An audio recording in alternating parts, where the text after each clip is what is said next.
Hi welcome to our channel. ఇతరులను విమర్శించడం, ఇతరులు చేస్తున్న దాంట్లో నుంచి రంధ్రాన్వేషణ చేయడం చాలా ఈజీ.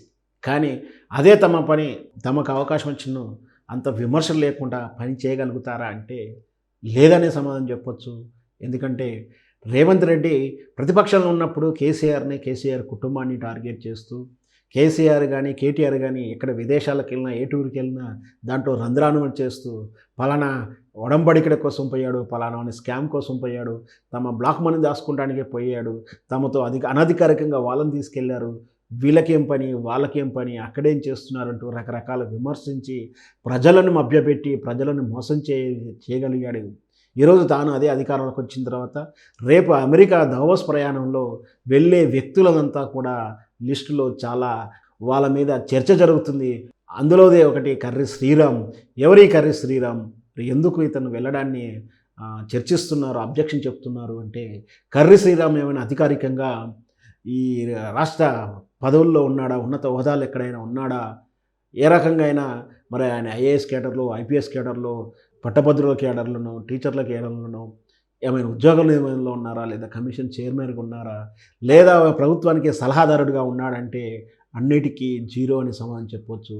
కేవలం అతను కర్రీ శ్రీరామ్ అనేవారు కేసీఆర్, బీఆర్ఎస్ పార్టీకి వ్యతిరేకంగా వార్తా కథనాల్లో వండి వార్చడంలోనూ, కాంగ్రెస్‌కి అనుకూలంగా వండి వార్చడంలో సహకరించి, కాంగ్రెస్ పార్టీ విజయానికి సహకరించినటువంటి ఒక పెయిడ్ కన్సల్టెంట్స్ పొలిటికల్ ఏజెంటు తాను గతంలో ఒక పార్టీ నాయకునికి చేస్తే అంత మైలేజ్ రాలేదని అతన్ని మార్చడం జరిగింది అంటున్నారు.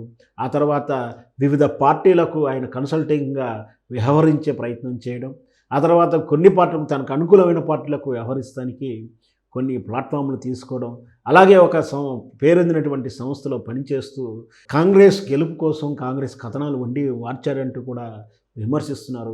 అలాంటి వ్యక్తి నిజంగా మరి ఆయన విమర్శిస్తూ రాశాడా, వార్తలే రాశాడా, ఆ చర్చ వేరు. కానీ అతను దావోస్ తీసుకెళ్ళడనటువంటి కమిటీలో ఆయనకున్నట్టు అర్హత ఏంటి, అతను ఎందుకు తీసుకెళ్తున్నాడు అనేది మాత్రం ఖచ్చితంగా ప్రజలకు సమాధానం చెప్పాలి. ప్రజల సొమ్ము ఎందుకు ఖర్చు పెట్టి తీసుకెళ్తున్నాడో కూడా చెప్పాలి. అతని వల్ల ఏం ప్రయోజనం కూడా చెప్పాలి. తను వ్యక్తిగతంగా తను ముఖ్యమంత్రి అవ్వడానికి కోసం కృషి చేసినందుకు కృతజ్ఞత తీసుకెళ్తున్నాడా, లేదా ఇంకితరత్ర ఏమైనా విషయాల పట్ల తీసుకెళ్తున్నాడా, ఎందుకు తీసుకెళ్తున్నాడో కూడా సమాధానం చెప్పాల్సిందే. ప్రతి రూపాయి చెమటోడ్చి కలిసినటువంటి పన్ను కట్టినటువంటి ప్రజలకు ఖచ్చితంగా సమాధానం చెప్పాల్సిందే. మరి వేచి చూద్దాం చివరకు ఇతను తీసుకెళ్తాడా, ఇతని లిస్టులోంచి క్యాన్సల్ అవుతాడా, ఏం జరుగుతుంది, ఆయన వల్ల ఏం ప్రయోజనం అవుతుంది, అన్నీ కూడా వేచి చూద్దాం.